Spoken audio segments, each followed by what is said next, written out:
سيئات أعمالنا من يهده الله فلا مضل له ومن يضلل فلا هادي له وأشهد أن لا إله إلا الله وحده لا شريك له وأشهد أن محمدا عبده ورسوله أما بعد فإن خير الكلام كلام الله وخير الهدي هدي محمد صلى الله عليه وسلم وشر الأمور محدثاتها وكل محدثة بدعة وكل بدعة ضلالة.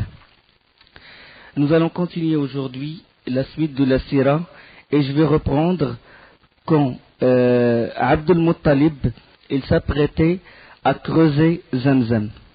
On a dit pendant les cours précédents que Zamzam a été enseveli par la tribu de Jorham quand la tribu de Khuza'a a voulu s'est attaquée à elle et a pris le règne de la Mecque. Et Zamzam il est resté enseveli des siècles et des siècles jusqu'à ce qu'est venu Abd al-Muttalib. Alors il s'apprêta à creuser entre Isaf et Naïla, et là les mécréants de Quraysh, les Qurayshites, ils ont voulu l'empêcher. Ils lui ont dit: qu'est-ce que tu es en train de faire? Tu es en train de creuser à côté de la Mecque, à côté de la Kaaba. On ne te laissera pas. Il a demandé à son fils Al-Harith de le défendre. Pendant que les Qurayshites ils étaient en train de se quereller avec Al-Harith, l'aîné, le fils de Abd al-Muttalib, là, Abd al-Muttalib il a profité de l'occasion, il creusait, puis après il s'est écrié Kabbar, il a dit Allahu Akbar, puis les Qurayshites ils ont dit peut-être qu'il a trouvé ce qu'il cherchait. Et alors il a trouvé ce qu'on appelle Tay al-Bi'r, la pierre qui couvrait le puits de Zamzam. Il a soulevé la pierre et c'était l'eau de Zamzam. C'était l'eau de Zamzam, alors que des siècles avant, il ramenait l'eau de l'extérieur de la Mecque pour eux déjà et pour approvisionner les gens en eau. Ce qu'on appelle as-siqaya. Parce que les Qurayshites, les nobles de la Mecque, c'est eux qui s'occupaient de l'approvisionnement en eau et en denrées alimentaires les pèlerins. Et c'était un honneur. Alors là, c'est vraiment la grande surprise, une eau proche de la Kaaba et en plus Zamzam. Et ils connaissent l'histoire de Zamzam. Puis ils s'écrièrent: on est tes associés. Comment? Vous êtes mes associés. C'est moi qui ai creusé le puits. C'est moi qui l'ai creusé. C'est moi qui en a le mérite. Ils ont dit non. On est tes associés. C'est l'honneur de tout le temps. La rifada, il peut se répéter. Toutes les autres tâches de la Mecque, ils peuvent se répéter. Vous allez remarquer durant cette sira qu'à chaque fois qu'il s'agit d'honneur, ils donnent de tout leur force pour avoir cet honneur. Ils se battent souvent pour l'honneur. Les gens d'habitude, ils se battent pour l'argent, pour les biens de la vie, mais eux, c'est l'honneur. Pour connaître bien la mentalité des Arabes avant la venue du prophète sallallahu alayhi wa sallam. Ils se sont querellés à tel point qu'ils ont failli s'entretuer. Et là, ils se sont dit, bon, on va se mettre d'accord sur un point. Lequel? C'est consulter une devineresse. Parce que bon, les devins, comme les marabouts actuels, c'était la même pensée, c'était enraciné dans leur cœur, c'était leur dogme à l'époque. On va consulter une devineresse. La devineresse, elle se trouve où? Et il se trouve au Cham, la Syrie actuellement. Ils vont faire le voyage de la Mecque jusqu'au Cham pour prendre comme juge une devineresse qui va trancher, qui va s'occuper de la siqaya, c'est-à-dire de l'approvisionnement en eau les pèlerins. Bon, ils se sont préparés et chacun a préparé sa monture et ils ont pris la route. Durant le trajet, l'eau s'épuisa, surtout la famille de Abd al-Muttalib. Ils ont choisi, chaque tribu a choisi un chef, Bani Abd al-Dar, Bani Abd Manaf et tout, et Abd al-Muttalib, il avait ses compagnons autour de lui. L'eau qui était chez Abd al-Muttalib, il s'épuisa. dans la route. Et c'était le désert, il n'y a pas d'eau et tout, les autres avaient de l'eau. Alors Abdel Muttalib, il a demandé qu'on l'aide, qu'on lui donne un peu d'eau. Ils ont dit non, sinon on va crever tous. Il vaut mieux que nous, on garde notre eau pour nous, et vous vous débrouillez. Alors là, il s'était mis dans une situation grave. Le désert, la sécheresse, la déshydratation et tout. Puis après, ses compagnons, Abdel Muttalib, il a dit, qu'est-ce qu'on va faire? Ils ont dit, c'est à toi de décider. Il a dit, la seule solution, c'est que chacun, il creuse sa tombe. Chacun, il creuse un trou. Il vaut mieux qu'une personne en perdition que toute la troupe, que toute la caravane. C'est-à-dire, à chaque fois que quelqu'un meurt, rend l'âme, les autres l'enterrent, jusqu'à ce qu'il ne reste qu'une personne sans être enterrée. Il a dit, il vaut mieux qu'une personne soit en perdition que toute la troupe. Ils ont creusé leur tombe, puis après, Abdel Muttalib, il s'asseyait, il attend la mort. Toute la troupe, il attend la mort, puis il a dit, Wallah, c'est pas une bonne idée. Comment? C'est une faiblesse, un signe de faiblesse de rester comme ça et attendre la mort. On va bouger, on va chercher l'eau. Chacun s'est précipité auprès de sa monture, et là, la chamelle d'Abdel Muttalib a touché, avec sa patte, il a touché la terre, et puis l'eau a jailli. L'eau, il a jailli du côté de la patte de la chamelle d'Abdel Muttalib. Alors là, ils ont rempli leurs outres et tout, ils s'abreuvèrent, ils ont bu et ils abreuvèrent leurs chamelles, et ils ont donné même aux autres tribus l'eau. Puis après, les autres, ils ont réfléchi, ils ont eu un moment de recul et ils ont dit, par Allah, celui qui t'a donné l'eau là-bas, Zamzam, c'est celui qui t'a donné l'eau ici. Alors, ils lui reconnurent le mérite de la siqaya, ils lui reconnurent le mérite d'établir l'eau de Zamzam. Et ils renoncèrent à la devineresse qui se trouve au Chad. Abdel Muttalib, il a eu 10 garçons, 10 fils et 6 filles. 10 fils, parmi eux, Hamza, radiyallahu anhu. Parmi eux, Al-Abbas, radiyallahu anhu.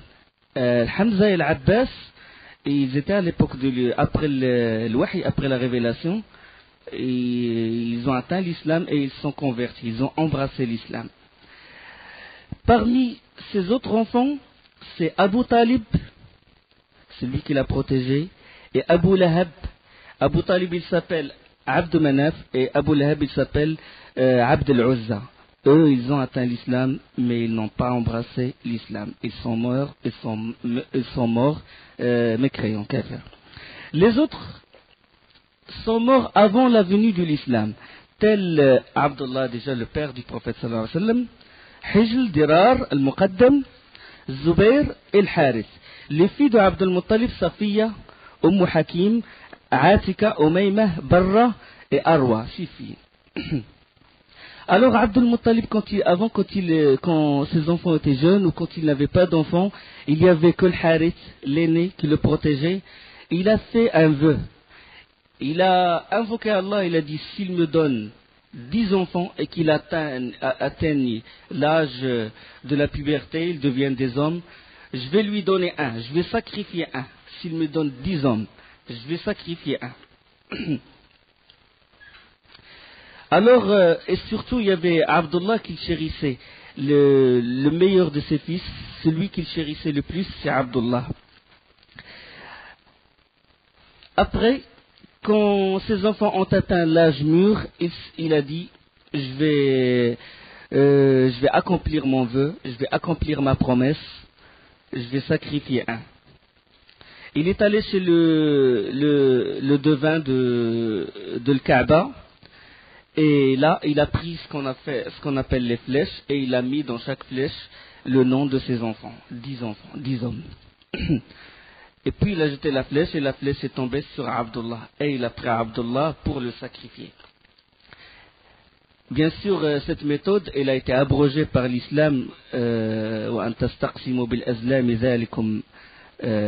fisq. C'est-à-dire Allah subhanahu wa ta'ala, il a interdit le tirage au sort, parce qu'à l'époque, en général, ils faisaient ça pour se rapprocher de leurs idoles, et ils faisaient ça aussi quand ils doutaient sur quelque chose, sur une décision, ils peuvent pas trancher. Qu'est-ce qu'ils font?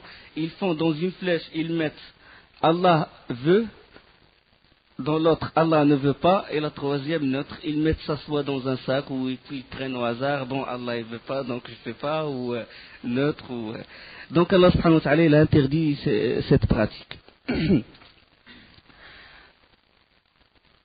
C'était Abdullah qu'il doit sacrifier, il l'a pris, et puis là les Qurayshites ils étaient dans un de leurs clubs et ils ont vu Abdul Muttalib prendre son fils à Abdullah et lui ont dit qu'est-ce que tu as l'intention de faire? Il a dit sacrifier mon fils, accomplir mon vœu, et ils ont dit par Allah on te laissera pas, on te laissera jamais tuer ton fils.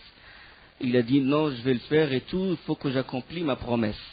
Là il commençait à se quereller, puis il voulait tirer à Abdullah. Quand ils ont voulu le tirer comme ça, lui, il avait le couteau et tout, puis il l'a touché, il l'a blessé. C'est pour ça qu'il porte le nom de Abdullah al-Ashaj, c'est-à-dire le blessé, parce qu'il l'a blessé.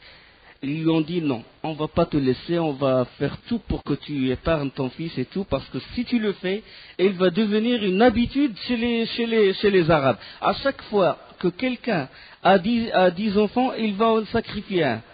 Non, on va pas te laisser. Et quel est le goût de la vie après ça, quand la personne il tue son propre fils? Il a dit quelle est la solution? Il a dit on va consulter une devineresse. C'était la devineresse de Bani Sa'd.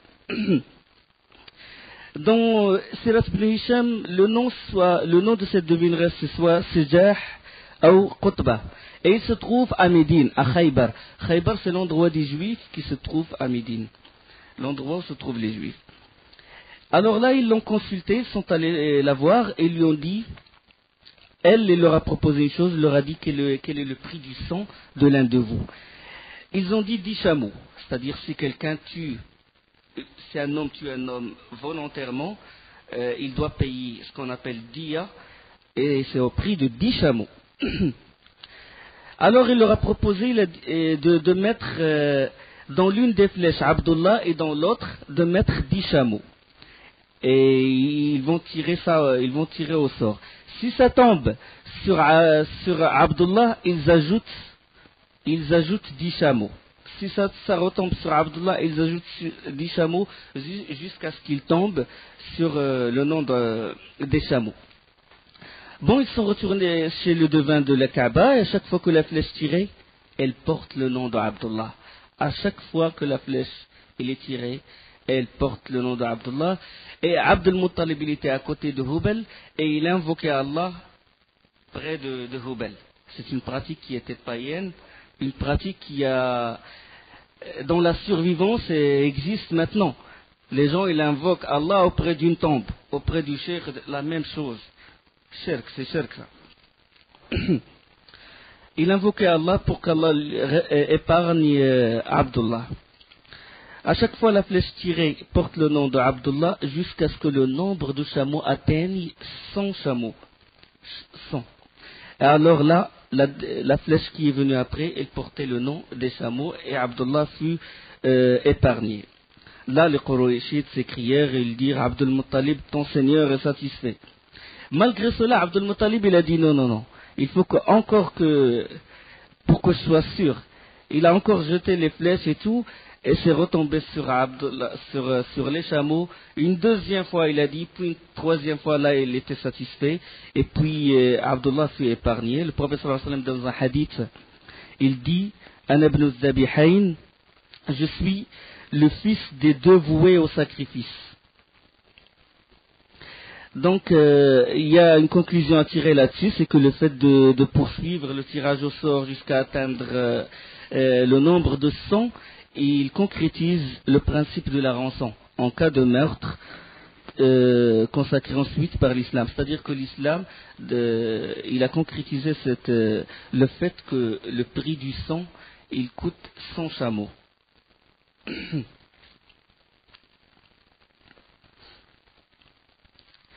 Alors quand Abdullah il a grandi, il épousa Amina bint Wahb. Amina bint Wahb bint Abdi Manaf, la fille de Amina, la fille de Wahb. Et c'était Abdul Muttalib qui a décidé que son fils se marie avec elle. Amina, il fait partie d'une famille noble nasab, il a un grand, c'est-à-dire noblesse héréditaire. Abdullah s'est marié avec Amina, ils sont revenus après à la Mecque. Et donc, la conception du prophète sallallahu alayhi wa sallam, elle fut le fruit d'une union légitime entre Abdullah et Amina, c'est-à-dire l'union qui s'était effectuée, c'était avec des témoins et des tuteurs. C'était parce qu'il y avait à l'époque des unions qui sont illégitimes, des mariages que l'islam a abrogés par la suite. Mais bien que le père et la mère du prophète sallallahu alayhi wa sallam soient des mécréants, mais l'union qui s'est effectuée a été légitime. Amina, il est tombé enceinte du prophète sallallahu alayhi wa sallam, et après quelques mois de grossesse, Abdullah, le père du prophète sallallahu alayhi wa sallam, est mort. Il est mort quand il est parti pour le commerce, et dans le chemin de retour, il tomba malade, et il descendit chez ses oncles maternels, Bani Adi ibn Najjar, et ceci à Médine, et c'est à Médine qu'il a rendu l'âme. Et son tombeau, le tombeau de Abdullah, il existait jusqu'à ce qu'on l'a soustrait du regard des gens, parce que les gens, ils vont invoquer la tombe d'Abdullah, le père du prophète sallallahu alayhi wa sallam, alors qu'il est mort mécréant. Le hadith sahih de Bani al-Muntafaq, la délégation de Bani al-Muntafaq, quand ils sont venus voir le prophète sallallahu alayhi wa sallam, l'un d'eux, il a demandé au prophète sallallahu alayhi wa sallam, est-ce que son père, à lui, est dans l'enfer? Et le prophète sallallahu alayhi wa sallam, il a dit, ton père et mon père sont en enfer. Donc, subhanallah, comment les gens, dans leur ignorance, ils font des choses pareilles. Alors, quand la mise au monde du prophète sallallahu alayhi wa sallam s'approcha, Amina bint Wahb, a vu un rêve, que la naissance de son fils est accompagnée d'une lumière et qui éclairera les palais de Bosra au Sham, nord de l'Irak. Les palais qui se trouvent au Sham. Et il a vu dans le rêve qu'elle était en train de dire, je prie à Allah l'unique de le protéger contre tout envieux.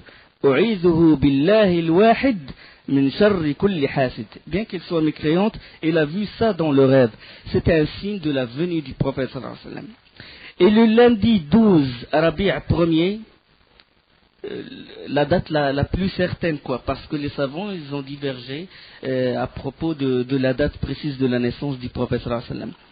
Donc l'année de l'éléphant, 50 jours après l'événement de l'éléphant, le prophète sallallahu alayhi wa sallam naquit. Et à sa naissance, sallallahu alayhi wa sallam, se sont passés des événements qui sont étonnants. Nous allons les évoquer, tout en sachant que la grandeur du prophète sallallahu alayhi wa sallam ne vient pas de ces événements-là. La grandeur du prophète sallallahu alayhi wa sallam vient de sa loyauté, de sa véracité, et elle vient du message du Coran et de la Sunna. La grandeur du prophète sallallahu alayhi wa sallam n'émane pas de ces événements-là. Ces événements-là, on va les évoquer en tant que signe, tout simplement. En tant que signe. Et sa naissance ne doit pas être prise comme une fête, comme ils le font. Parce que si la naissance du prophète sallallahu alayhi wa sallam était une fête, le prophète sallallahu alayhi wa sallam l'aurait fêté déjà à sa vie et les compagnons l'auront fait. D'accord? Et s'il y avait des gens qui aimaient le plus le prophète sallallahu alayhi wa sallam, c'est les compagnons. On ne peut pas être à leur hauteur. Vous êtes d'accord? On ne peut pas être à leur hauteur. Ils n'ont pas fêté sa naissance. Donc celui qui fête sa naissance, il a innové dans la religion. Parce que s'il y avait du bien dans la fête de la naissance du prophète sallallahu alayhi wa sallam, il nous aurait précédés. D'accord? Parce qu'il concourait à tout bien. Donc on va les évoquer, ces signes-là.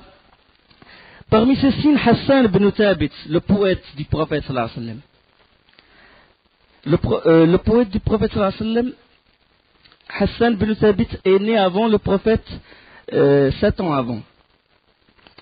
Et lui, il était à Médine et il avait 7 ans. Et à la naissance du prophète sallallahu alayhi wa sallam, il a dit, dans un hadith qui est sahih, j'étais dans la région où se trouvaient les Juifs, c'est-à-dire à Médine, parce que les Juifs ils vivent à Médine, ils sont venus de Cham. Et puis un des rabbins juifs, il a monté sur un mur et il s'écriait: ô communauté des Juifs, ya ma'ashara Yahoud, qad zahara al-yawma najmu Muhammad. Hein? Ya ma'ashara Yahoud, qad zahara al-yawma najmu Ahmed. Ô communauté des Juifs, aujourd'hui est apparue l'étoile de Ahmed. Il scrutait le ciel chaque fois, puis là, une étoile qui n'apparaît qu'à la naissance du prophète sallallahu alayhi wa sallam. Parmi les signes de son éminence sallallahu alayhi wa sallam, c'est que, au cours de sa grossesse, Amina ne sentit rien des manifestations que normalement toutes les femmes doivent sentir. C'est-à-dire la faiblesse, la lassitude et tout ce qui accompagne la grossesse. On sait qu'Allah subhanahu wa ta'ala il dit que وَوَصَّيْنَا الْإِنسَانَ بِوَالِدَيْهِ حَمَلَتْهُ أُمُّهُ وَهْنًا عَلَى وَهْنٍ. C'est-à-dire, on a recommandé à la personne d'être la bienfaisance envers ses parents. Sa mère, il l'a porté peine après peine. Dans un autre verset, حَمَلَتْهُ كُرْهًا وَوَضَعَتْهُ كُرْهًا. Il l'a porté péniblement et il l'a accouché péniblement. Et à sa naissance, il est sorti s'appuyant sur ses mains et levant la tête au ciel. Et il est né circoncis. Et également dont le cordon ombilical était déjà coupé. Abdul Muttalib, il s'est réjoui beaucoup de sa naissance. Et quand il a entendu qu'il est né comme ça, la tête au ciel et les mains par terre et circoncis, il s'est réjoui davantage et il l'a pris dans ses mains et il est rentré à l'intérieur de la Mecque et il a remercié Allah. Alors, comment il a eu le nom, comment il a eu le prénom de Mohammed? Comment ses parents lui ont donné le prénom de Mohammed? C'est quand Abdul Muttalib était en voyage. Il était au voyage au Cham accompagné de 3 hommes. Et ils ont rencontré un rabbin juif. Il leur demanda: d'où êtes-vous? Ils ont répondu: nous venons de la Mecque. Et il a dit: de votre ville va sortir un prophète. Ils lui ont dit quel est son nom. Il a dit Mohammed. Là, chacun il a décidé que dès qu'il retourne à la Mecque, le premier enfant qu'il a, il l'appelle Mohammed. Abdul Muttalib, bien sûr, il était vieux à l'époque, il n'avait pas d'enfants, mais il ne peut pas avoir d'enfants, mais ses enfants peuvent en avoir. Et donc, dès qu'il est retourné à Abdul Muttalib, il a appelé son fils Mohammed. Les autres, l'un d'eux, il s'appelait Sulayman ibn Mujashi'. Il a appelé son fils Mohammed. Le deuxième, Uhayha ibn al-Hallaj, il a appelé son fils Mohammed. Et Hamran ibn Rabi'a, il a appelé son fils Mohammed. Les 4, ils ont nommé leur fils Mohammed. L'un des signes qui ont accompagné la naissance du prophète sallallahu alayhi wa sallam, c'est que le palais de Kisra, Khosroès, le palais de Kisra fut ébranlé et 14 balcons en tombèrent. Et le feu sacré des Perses s'éteignit. Ce feu-là, ils l'ont alimenté génération après génération. Dans des versions, ils ont dit 1000 ans. 1000 ans, ce feu ne s'est pas atteint, ne s'est pas éteint. Alors, à sa naissance, sallallahu alayhi wa sallam, ce feu-là s'éteignit.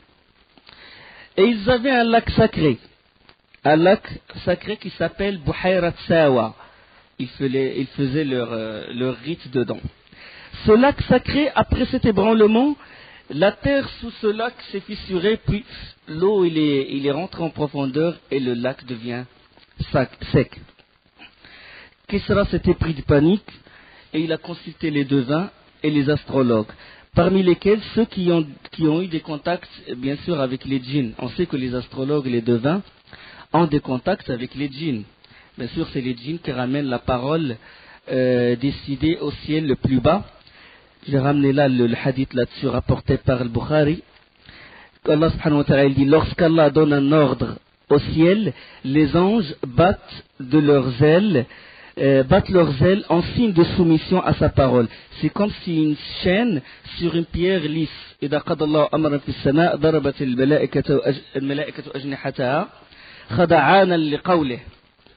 C'est comme si une chaîne sur une pierre lisse كأنها سلسلة على صفوان qui leur parviendra ينفذهم ذلك lorsque la frayeur sera bannie de leur cœur, parce que avec l'ordre d'Allah subhanahu wa ta'ala, les anges ils ont une frayeur parce que la parole d'Allah elle est lourde. Ils diront, qu'a dit votre Seigneur? Ils répondront la vérité. Il est le très haut, le très grand. Quand Allah subhanahu wa ta'ala décide un ordre, quelque chose qui doit se passer sur terre ou quelque chose qui concerne la révélation et tout, les anges ils battent leurs ailes en signe de soumission et qu'ils sont effrayés de l'ordre d'Allah, et quand cette frayeur elle est bannie de leur cœur, ils diront, qu'a dit votre Seigneur? Et les autres anges ils diront la vérité, il est le très haut, le très grand. Et celui qui est aux écoutes, ça c'est le hadith rapporté par le Bukhari, et hadith authentique bien sûr, d'Abu Huraira, radiyallahu anhu.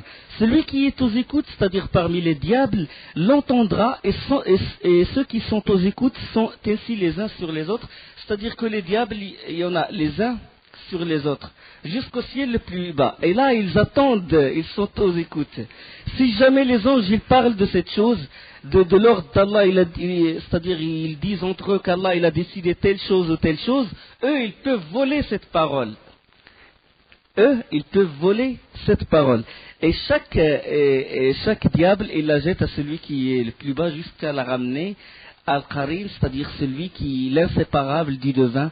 Et c'est le djinn qui est à côté du devin qui lui jette ça dans l'oreille. Bien sûr, celui qui se trouve en haut l'entendra et le passera à celui qui se trouve en dessous, qui la passera à celui qui est au-dessous jusqu'à atteindre le magicien ou le devin. Il se peut que le météore le frappe avant cela, ou peut-être le passera-t-il avant que le météore le frappe. C'est-à-dire, quand il vole la parole qui a été décidée dans le ciel, quand il vole cette parole, Allah subhanahu wa ta'ala, il envoie des météores. Il se peut que ce météore, il atteint le djinn avant qu'il jette cette parole, et il se peut qu'il ne l'atteigne pas. Allah subhanahu wa ta'ala, il a voulu que ça soit ainsi.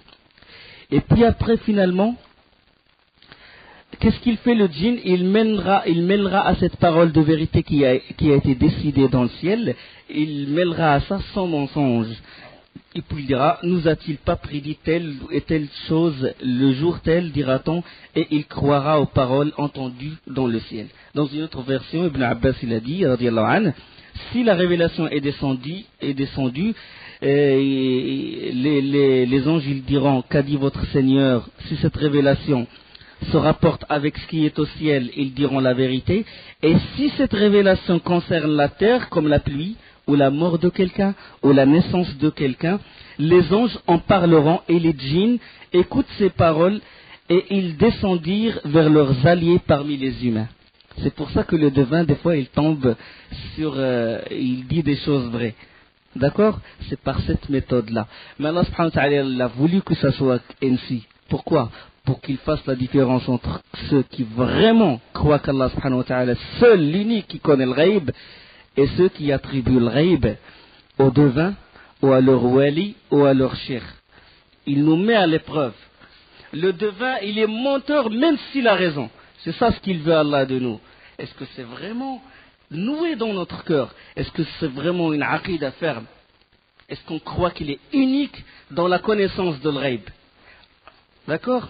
C'est un test où on lui associe quelqu'un dans la connaissance de l'ghaib, c'est-à-dire l'invisible.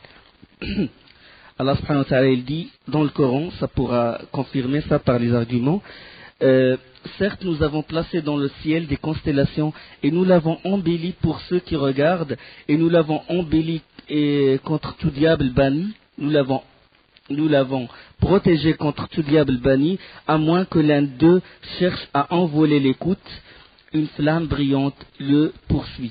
C'est Sourate 15, versets 16 à 18. Il y a beaucoup de versets du Coran là-dessus. Revenons à notre histoire. On sait que les devins, ils ont des djinns et que les djinns, ils leur donnent des informations. Parmi ces informations, ils lui ont dit la naissance du prophète, la naissance d'un prophète. Alors là, et puis il leur a interrogé à propos des 14 balcons qui se sont écroulés. Ils lui ont dit, d'ici jusqu'à la fin des Perses, il ne reste que 14 rois. 14 Kisra qui vont régner sur la Perse. Il reste 14. Kisra, il a dit 14 rois, ça va durer encore longtemps.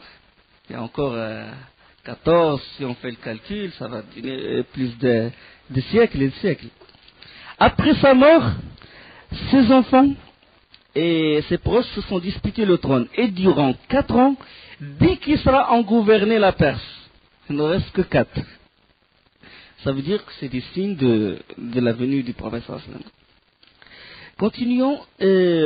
Parmi les habitudes, on sait que parmi les habitudes de Quraysh, quand ils ont des nouveau-nés, ils ne les éduquent pas à la Mecque. Pourquoi? Pour différentes raisons. La première, c'est que la Mecque est le lieu de pèlerinage. Et on sait que la Mecque, des gens étrangers, ils viennent. Des gens qui ne connaissent pas vraiment l'arabe viennent. Donc, et ces gens-là, la plupart d'entre eux, ils restent pendant une durée. Donc, il se peut que les enfants de Qurayshites se mélangent avec ces gens-là, et il se peut et la langue arabe, elle va être entachée, elle va subir l'influence des langues étrangères. Donc, les Qurayshites, ils protègent bien leur langue. Ils veulent que leurs enfants soient épargnés, ne parlent pas une langue mélangée avec d'autres langues. Donc, ils préfèrent, quand ils sont enfants, les éduquer à l'extérieur de la Mecque. Comme ça, ils apprennent la langue arabe pure et éloquente, et avec une éloquence, avec une éclair, sans être mélangée avec d'autres langues. Ça, c'est une raison. L'une des raisons, c'est que les gens de Quraysh, ils veulent que leurs enfants acquièrent une robustesse et acquièrent une force. Parce que d'habitude, à l'extérieur de la Mecque, surtout dans le désert et tout, les gens, ils acquièrent une force et du courage et de la robustesse. Alors ils veulent que leurs enfants apprennent ça et soient forts, et après ils les ramènent. Il y a aussi que dans les villes, la ville de la Mecque, dans les villes en général, il y a beaucoup de maladies, il y a beaucoup de microbes et tout. On sait que dans les villes, il y a beaucoup de problèmes d'allergie, le problème de bactéries, de virus, alors qu'à l'extérieur, dans les campagnes et dans les déserts, il n'y a pas ça. Donc, pour ces raisons-là, les Qurayshites, ils avaient l'habitude de confier leurs nouveau-nés à des nourrices. Des nourrices pour les allaiter, c'est-à-dire des nourrices campagnardes, jusqu'à un certain âge. Bon, les campagnardes, bien sûr, ils font ceci pour gagner un peu d'argent, mais ils ne fixent pas de prix. Bon, les nourrices, ils viennent pour allaiter les enfants.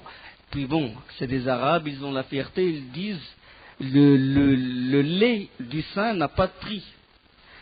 Donc ils ne fixent pas un prix. Ils disent à la personne de donner ce qu'il veut. Bien sûr, ils viennent pour ça, mais ils ne fixent pas de prix. Alors, à la naissance du prophète sallallahu alayhi wa sallam, les nourrices de Bani Sa'd, ils étaient en quête à allaiter les enfants de la Mecque. Parmi les nourrices, il y avait Halim al-Sa'diya et son mari, Al-Harith. Et c'était une année de grande disette. Et ils étaient très pauvres quand ils sont venus. Ils sont venus à la Mecque, ils attendent que les familles leur donnent des enfants pour les emmener avec eux et les éduquer chez eux, et puis après les ramener après 2 ans.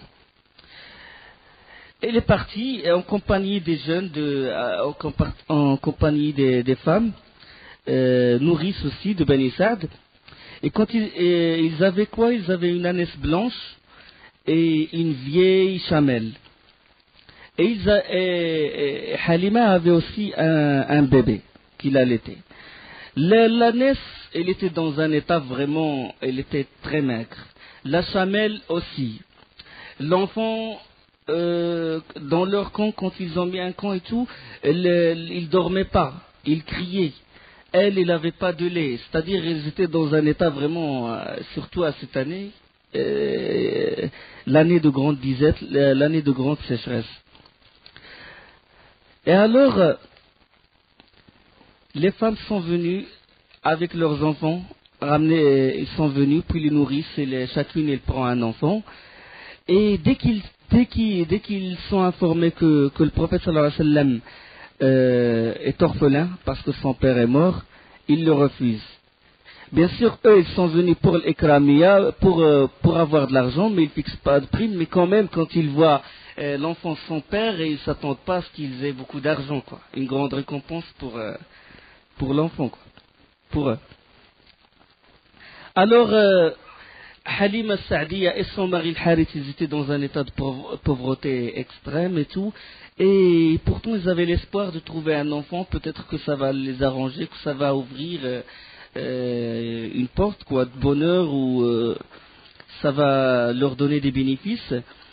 Mais sans grand espoir. Mais après, quand les femmes, chacune, les nourrissent, chacune a pris un enfant, il ne reste que le prophète sallallahu alayhi wa sallam. Puis Halima, il s'est dit, pourquoi il vaut mieux que je prenne cet enfant, je ne vais pas rentrer les mains vides. Puis après avoir réfléchi, il a dit, ça y est, je vais prendre cet enfant. Et son mari lui a dit, il n'y a pas d'inconvénient.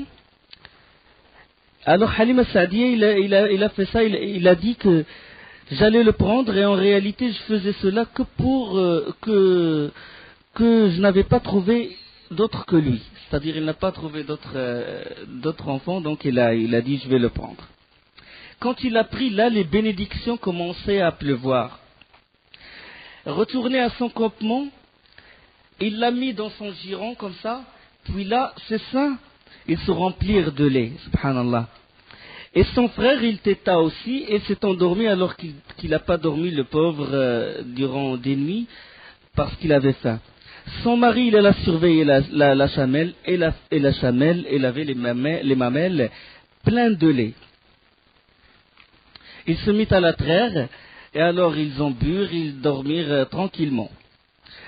Au retour, quand Halima est montée sur l'ânesse avec Rasul sallallahu alayhi wa sallam, l'ânesse, il a essoufflé la caravane, alors qu'avant il retardait toujours la caravane. Avant, à chaque fois, il criait dépêche-toi, dépêche-toi. Après, l'ânesse a commencé à courir. Aucun âne n'a pu la suivre son rythme, quoi. Et alors, les Bani Sa'd, les femmes de Bani Sa'd, ils commençaient à s'écrier fille d'Abu Du'aib, doucement, est-ce là l'ânesse que tu montais à notre sortie?